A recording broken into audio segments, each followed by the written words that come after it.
2, 3. So Daniel, you lost in the Caesars Cup. You must feel disappointed. Okay, I didn't lose. We lost. Yes, the team. It wasn't my fault. I played good. No, I'm just kidding. Yeah, it obviously was disappointing.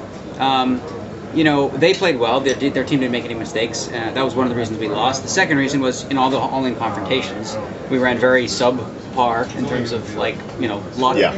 But you know, they didn't do anything wrong, so they deserved to win. And we made on our team, we had a couple mistakes made on our side, and that coupled with the bad luck is why we lost. What is your opinion of the structure of this heads-up tournament? Well, the structure of the event is designed for people that are very math-oriented.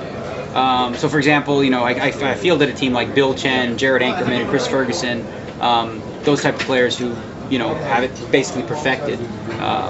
They wouldn't make any mistakes. But, you know, that's not necessarily how I want to field my team. It wasn't just my decision also. So, but no, I mean, it was about fun, and it was fun. Everybody took it seriously. They all tried. So, you know, I think it's going to come off as a good event. So, you think that next year you are going to win if the event is going to be scheduled over there in Las Vegas or here? Do you know? I don't know. I mean, it depends on realistically. I mean, the structure plays a large role in how much skill there's going to be. You know, if you're playing one of these situations where after 15 minutes you only have all-in play, then it's really going to come down to who was the luckiest. So you can't say we're going to be luckier. But you know, I'd like to see some tweaks to it. Maybe like add a little bit more play, add a few more matches, maybe.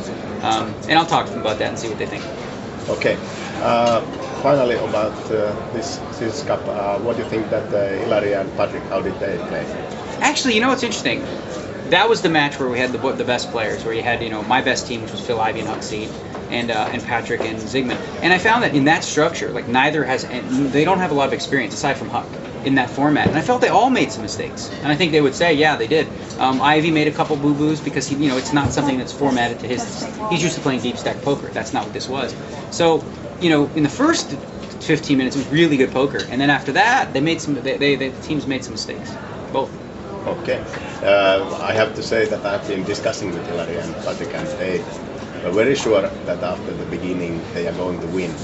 Do you agree with them? What do you mean after the beginning? When they went down, first of all, and then they grinded a bit up, they said that when they got back to 70, 80, they were very sure that they are going to win. Well, I think the one reason they won was because I think they were still trying to play poker and not understanding, you know, that the structure was so fast at this point, you just have to move all in. So, you know, in those things, the most aggressive player is always going to win. It's just that simple. If you push and the other people are not calling, you can't lose. You just can't lose. There's too much money in each pot to, you know, you can't fold King Jack in the blind. Like my partner Phil, a couple times, you know, he played a King Jack a little weird, and that costs us because when you're on a short stack, you really have no choice. And if you can't commit to that, then you'll get grinded away slowly, and that makes it harder to win. Okay, let's hope that this event continues next year, and good luck for this World Series main event for you. Thanks, buddy. Thank you. All right, you got it.